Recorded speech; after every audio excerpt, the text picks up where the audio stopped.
समूरी सोन सिंध सजी सुरहान, सिंध भिटाई घोट जी सिंध भिटाई साण, मौज भरियो महरान सदा वहे सिंध।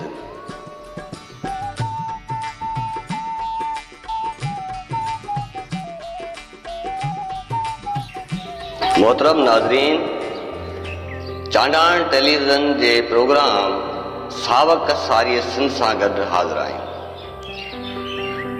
नाज़रीन, असांजी सुहारी सिंध धरती दुनिया जे गोले ते ख़ूबसूरत ऐं जन्नतुनि मां हिकु इलाइक़ो आहे, जिते फितरत जूं खोड़ सारियूं हुस्नाकियूं मौजूद आहिनि। जीअं त सारी सिंध सरसब्ज़, शादाब ऐं आबाद धरती आहे। उन करे समूरी सिंध जा शहर, ॻोठ, वाहण, बस्तियूं कुदरती हुस्न ऐं सुहिणाइप सां मालामाल आहिनि।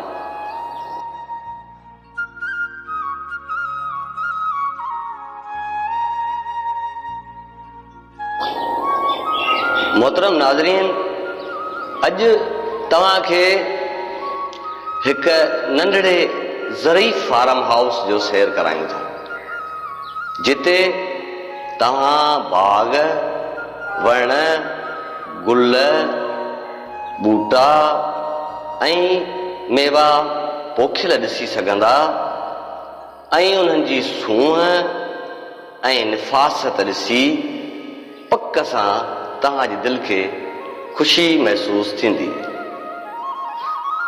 मटियारी ज़िले जे शहर उॾेरोलाल विलेज खां उॾेरोलाल स्टेशन रोड जे दरमियान मोहतरम खान मोहम्मद खिदरी जो फार्म हाउस आहे, जिते केतिरनि ई क़िस्मनि जा फ्रूटनि जा वण, ख़ूबसूरत ऐं वणंदड़ गुल, ॿूटा तव्हांजे निगाहुनि खे पाण ॾांहुं छिके वठंदा।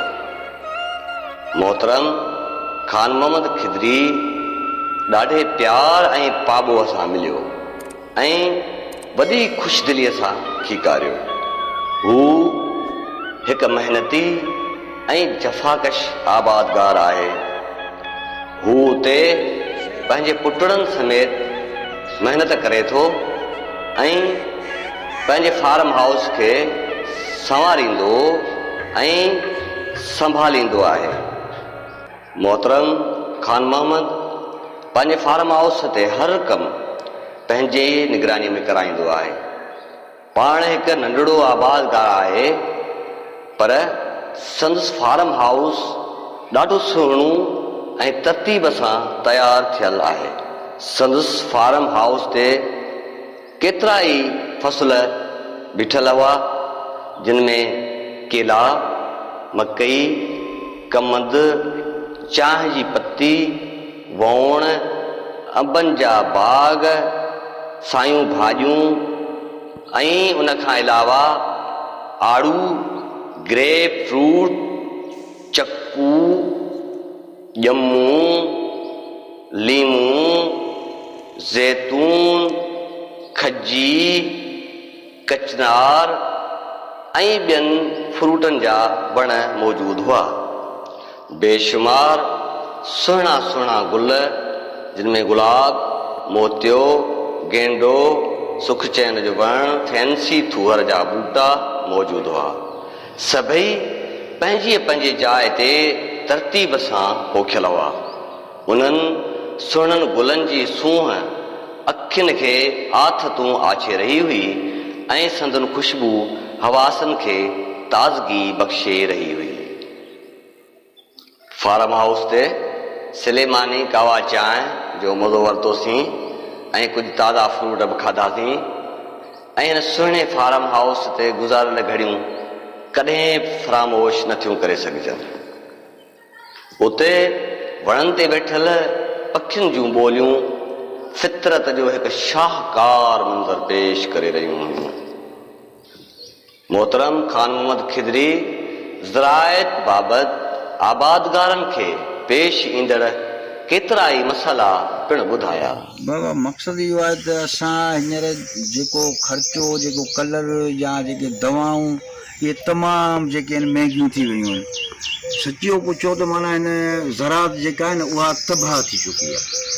असांखे उहो कोन थो मिले जेके असीं ख़र्चु करियूं था न, उहा शइ असांखे माना उन मां न पई मिले। उहे बि माशाल्लाह तव्हां चओ था ज़राइत जे लाइ जेको सो ओतिरो हालात सही कोन्हे, पर तव्हांजो फार्म त ॾाढो हिकिड़ो ख़ूबसूरत आहे, ॾाढो हर हिसाब सां। हाणे उहो साईं इहो आहे त हाणे शइ खे रखिबो त उन ते ख़र्चु कबो, पोइ नसीबु आहे, पोइ कॾहिं अघु थियनि था कॾहिं कोन था थियनि, उन हिसाब सां, पर उन शइ खे छॾिबो त वरी फिटी वेंदी।